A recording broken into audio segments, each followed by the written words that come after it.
नमस्कार, मैं हूं ब्रिजेश तिवारी और आप देख रहे हैं गुड मॉर्निंग पोस्ट हिंदी। देश को अच्छे तरीके से चलाने के लिए जिस तरह एक मजबूत सत्ता पक्ष की जरूरत होती है, ठीक उसी तरह से एक मजबूत विपक्ष की भी जरूरत होती है। सत्ता पक्ष में आज तो बीजेपी है और विपक्ष में कांग्रेस है, लेकिन कांग्रेस का एक विशेष समुदाय के प्रति जो लगाव है उसे दिनों दिन कुछ सीटों के भीतर ही समेटता जा रहा है। आज देश के भीतर कांग्रेस की ऐसी स्थिति बन गई है कि वो 100 सीटों के भीतर ही सिमट करके रह गई है।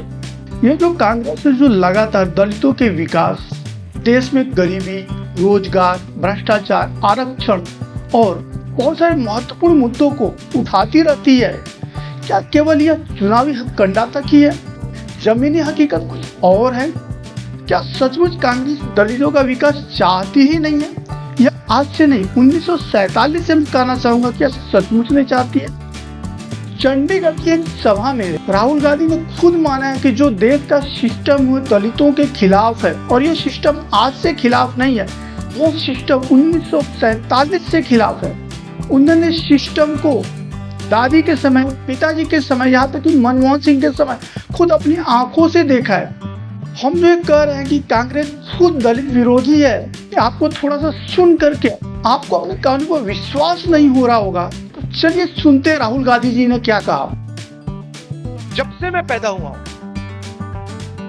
1970 जून 19, तब से मैं सिस्टम के अंदर बैठा। मैं सिस्टम को अंदर से समझता हूं। मुझसे आप सिस्टम नहीं छुपा सकते। कैसे चलता है, किसको फेवर करता है, किस प्रकार से फेवर करता है, किसकी रक्षा करता है, किसको अटैक करता है, ये सब मुझे मालूम है, दिखता है कि मैं उसके अंदर से आया हूं। प्राइम मिनिस्टर हाउस में जब दादी प्राइम मिनिस्टर थी तब था, पापा थे, मनमोहन सिंह जी थे, तब भी मैं जाता था, तो मुझे सिस्टम अंदर से मालूम। और मैं आपको कह रहा हूं, system is aligned against lower caste.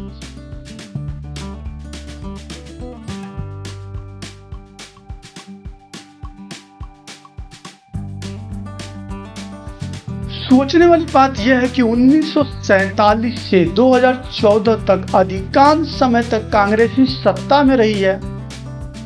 Congress ने कई अच्छे प्रधानमंत्री देश को दिए जिन्होंने देश के विकास में काफी योगदान दिया, लेकिन इतना सब कुछ होने के बावजूद फिर कांग्रेस ने क्यों कुछ ठोस कदम नहीं उठाए जो दलितों के विकास में महत्वपूर्ण योगदान अदा कर सकता था। कांग्रेस की सारी पॉलिसी कुछ विशेष समुदाय, कुछ विशेष जाति तक ही क्यों सीमित रही? पूरी दुनिया में केवल भारत एक ऐसा देश है जहां पर एक रिजर्वेशन सिस्टम है। यह रिजर्वेशन सिस्टम इसलिए बनाया गया था ताकि जो पिछड़े तबके के लोग हैं, जो गरीब लोग हैं, जो दलित समाज के, ट्राइबल कम्युनिटी है, इनका विकास हो सके और इनको भी भारत के विकास में अपना योगदान अदा करने का मौका मिले। लेकिन आज की परिस्थिति को देख करके यह लगता है कि यह रिजर्वेशन तो केवल और केवल वोट पाने का एक तरीका है, वोट पाने का एक टूल है, और यह वोट पाने के चक्कर में जो कर सकता था रिजर्वेशन वो नहीं कर पाया।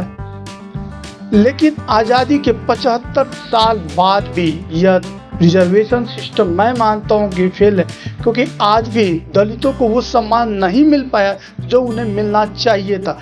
यह रिजर्वेशन सिस्टम वोट पाने का एक केवल तरीका बन करके रह गया है, या फिर एक विशेष समुदाय को वोट के लिए इस्तेमाल करने के लिए एक अच्छा खासा टूल है, जिसका लगभग हर राजनीतिक पार्टी आज के दिन में इस्तेमाल कर रही है।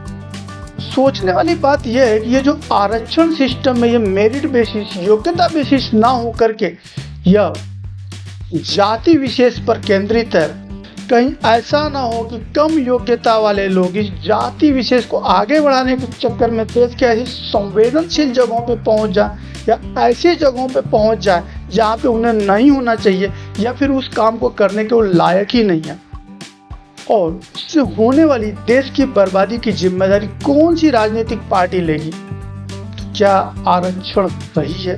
और अगर आरक्षण सही है तो क्या उन लोगों तक वो पहुंच रहा है जिनके लिए वो बना था? एक बहुत बड़ा क्वेश्चन है। आज के समय में जो शिक्षा और हेल्थ ये दो ऐसी चीज़ें हैं जिसकी ज़रूरत हर किसी को, और सबसे ज़्यादा ज़रूरत इसकी गरीब तबके को ही है। लेकिन गवर्नमेंट के हर ज़िले में, हर छोटे ब्लॉक स्तर पे हॉस्पिटल्स भी है और स्कूल्स भी है, लेकिन वो कितनी अच्छे हैं और किस काम के हैं ये किसी से छिपा नहीं है। एक मिडिल क्लास का आदमी अपने बच्चों को अच्छे स्कूल्स में नहीं पढ़ा सकता अपनी इनकम की वजह से, साथ ही साथ वो अच्छा ट्रीटमेंट भी नहीं ले सकता है अपनी इनकम की वजह से।